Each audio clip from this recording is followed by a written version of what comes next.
যে সাহাবী ক্ষুধায় পাথর বেঁধেছিলেন, কিন্তু মৃত্যুর সময়ও বলেছিলেন, আল্লাহ আমার উপর রাগ করেননি তো। মদিনার রাত, চারদিকে ঠান্ডা বাতাস, মানুষ ঘুমিয়ে আছে, কিন্তু একজন সাহাবী মসজিদের এক কোণে বসে কাঁদছেন। তার চোখে পানি, ঠোঁট কাঁপছে। তিনি বারবার বলছেন, হে আল্লাহ, তুমি কি আমার উপর সন্তুষ্ট? তিনি ছিলেন আবু হুরাইরা রাদিয়াল্লাহু আনহু, যার মুখে হাজার হাজার হাদিস পৌঁছেছে পৃথিবীতে। কিন্তু এই মহান সাহাবীর জীবন ছিল অত্যন্ত কষ্টের। ক্ষুধার দিনগুলো, মদিনা তখন খুব কঠিন সময় পার করছিল। অনেক সাহাবীর ঘরে খাবার ছিল না। আবু হুরাইরা রাদিয়াল্লাহু আনহু ছিলেন এতটাই গরীব যে দিনের পর দিন না খেয়ে থাকতেন।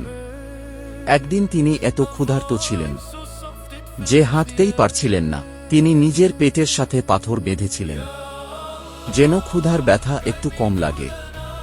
ভাবা যায়, আজ আমরা সামান্য দেরিতে খাবার পেলে বিরক্ত হই, আর তারা ইসলামের জন্য ক্ষুধাকেও হাসি মুখে সহ্য করতেন। একদিন প্রচণ্ড ক্ষুধায় তিনি রাস্তার পাশে দাঁড়িয়েছিলেন। ভাবলেন, কোন সাহাবী যদি আমাকে বাড়িতে নিয়ে যান। তিনি আবু বকর রাদিয়াল্লাহু আনহু কে দেখলেন। একটা আয়াত জিজ্ঞেস করলেন। আসল উদ্দেশ্য ছিল, হয়তো তিনি বুঝবেন আমি ক্ষুধার্ত। কিন্তু আবু বকর রাদিয়াল্লাহু আনহু চলে গেলেন। তারপর এলেন উমর ইবনুল খাত্তাব রাদিয়াল্লাহু আনহু। তাকেও প্রশ্ন করলেন, কিন্তু তিনিও চলে গেলেন। আবু হুরাইরা রাদিয়াল্লাহু আনহু মাথা নিচু করে দাঁড়িয়ে রইলেন, চোখে পানি চলে আসল। হঠাৎ দূর থেকে মুহাম্মদ সাল্লাল্লাহু আলাইহি ওয়াসাল্লাম আসছিলেন। তিনি এক নজর তাকিয়েই বুঝে গেলেন, কারণ নবীজি সাল্লাল্লাহু আলাইহি ওয়াসাল্লাম সাহাবীদের হৃদয়ের কষ্ট বুঝতেন। তিনি মুচকি হেসে বললেন, আবু হুরাইরা, আমার সাথে চলো। এই কথাটা শুনেই তার চোখ ভিজে গেল, কারণ তিনি বুঝলেন নবীজি সব বুঝে ফেলেছেন। বাড়িতে গিয়ে দেখা গেল এক পাত্র দুধ এসেছে। আবু হুরাইরা রাদিয়াল্লাহু আনহু মনে মনে খুশি হলেন।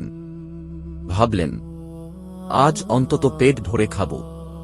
কিন্তু তখনই নবীজি সাল্লাল্লাহু আলাইহি ওয়াসাল্লাম বললেন, আহলে সুফফার সবাইকে ডাকো।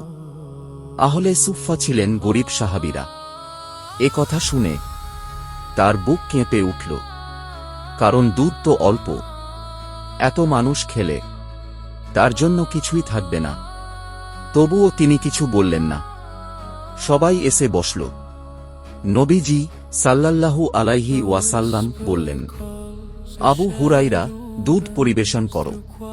তিনি একে একে সবাইকে দিলেন।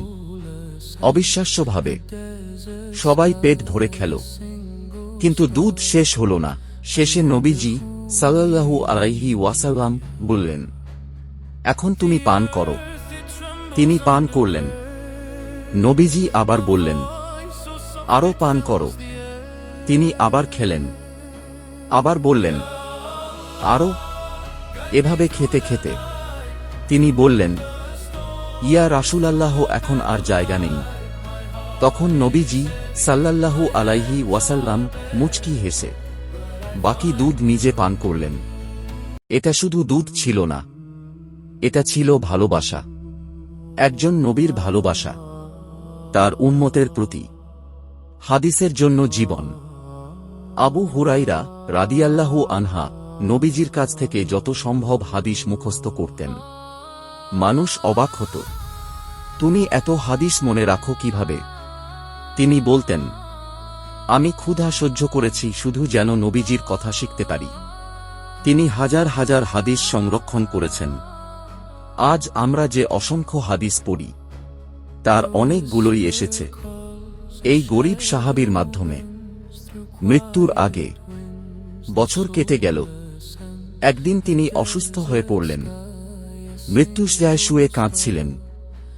মানুষ জিজ্ঞেস করল, আপনি কাঁদছেন কেন? তিনি বললেন, আমি দুনিয়ার জন্য কাঁদছি না, আমি ভয় পাচ্ছি আল্লাহ আমার উপর রাগ করেননি তো। এই কথাটা শুনে চারপাশের মানুষ কেঁদে উঠল।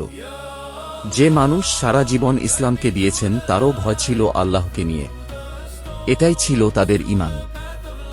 আজ আমরা ছোট গুনাহকে হালকা মনে করি, কিন্তু সাহাবীরা, তারা জান্নাতের সুসংবাদ পেয়েও আল্লাহর ভয়ে কাঁদতেন। আবু হুরাইরা রাদিয়াল্লাহু আনহা আমাদের শিখিয়ে গেছেন, ক্ষুধা সহ্য করা যায়, কিন্তু ঈমান হারানো যায় না। গরিব হওয়া কষ্টের না, আল্লাহ থেকে দূরে হওয়াই কষ্টের।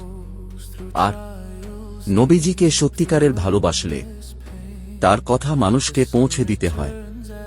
আর তাই আজও 1400 বছর পর একজন গরিব সাহাবীর নাম ভালোবাসার সাথে উচ্চারিত হয়, আবু হুরাইরা রাদিয়াল্লাহু আনহা। আমাদের ভিডিও প্রতিদিন পেতে চ্যানেলটি সাবস্ক্রাইব করুন।